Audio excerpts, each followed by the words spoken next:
They say betrayal hits hardest when it's from someone you'd die for. I didn't die, but he should have.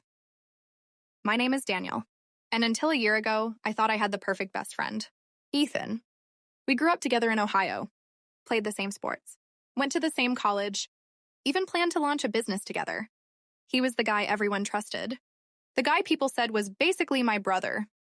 I didn't know he was about to become the reason I lost everything. Last year, I landed my dream. A tech startup deal with a major investor from San Francisco. Multi-six-figure seed funding. And the investor specifically said, I want you leading the company. Not a team. Not a partner.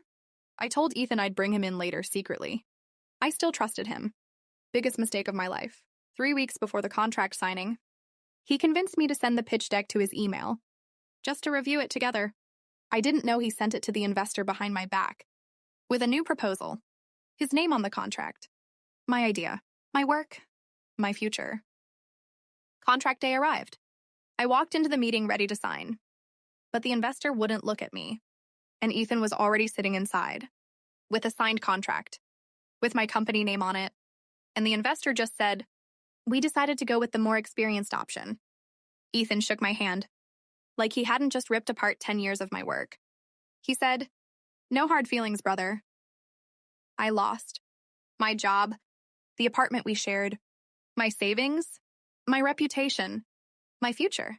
Ethan painted me as the jealous friend who wanted credit for a group idea. Some people believed him.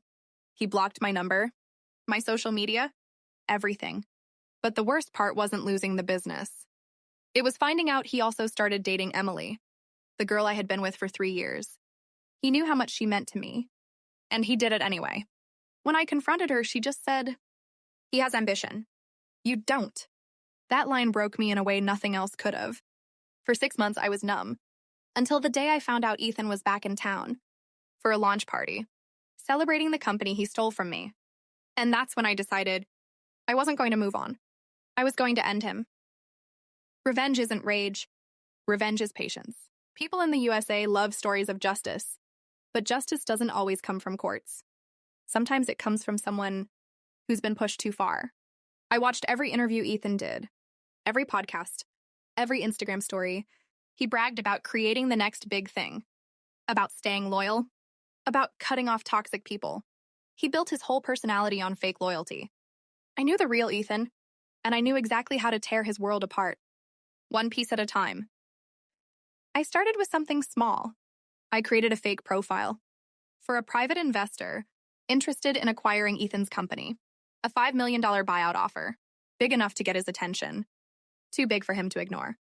He replied instantly, let's meet. I'm ready. Oh, I knew you were. We scheduled it at his own launch party. His launch party was at a rooftop bar in Chicago. Fancy, loud, expensive. Ethan was glowing. Cheesy smile, designer suit. Emily hanging on his arm like a trophy. When he saw me walk in, his smile dropped. He whispered something to security, but it was too late. Everyone was watching. I walked up to him calmly and said, congrats, brother. Looks like your dreams came true. He forced a laugh. What are you doing here, Dan? I pulled out the phone, with the fake investor profile on display. He recognized the conversation instantly.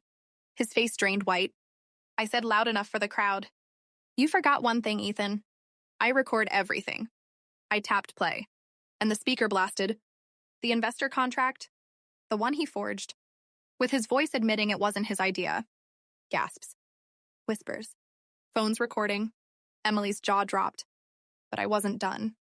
I played the second clip. Him talking about Emily, laughing. I'm only with her until the company sells. She thinks she's leveling up.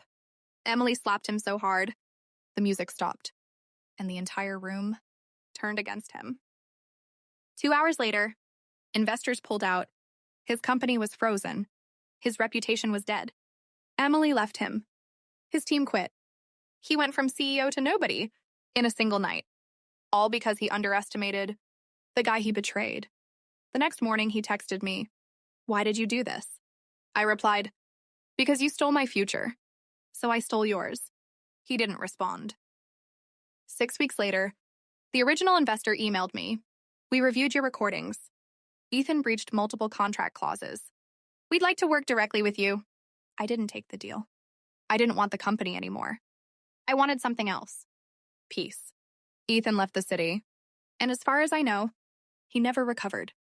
Some people call what I did revenge. I call it balance. Because betrayal doesn't deserve forgiveness. It deserves consequences. And if you ever have a friend like Ethan, don't wait for the betrayal. Walk away before you need revenge.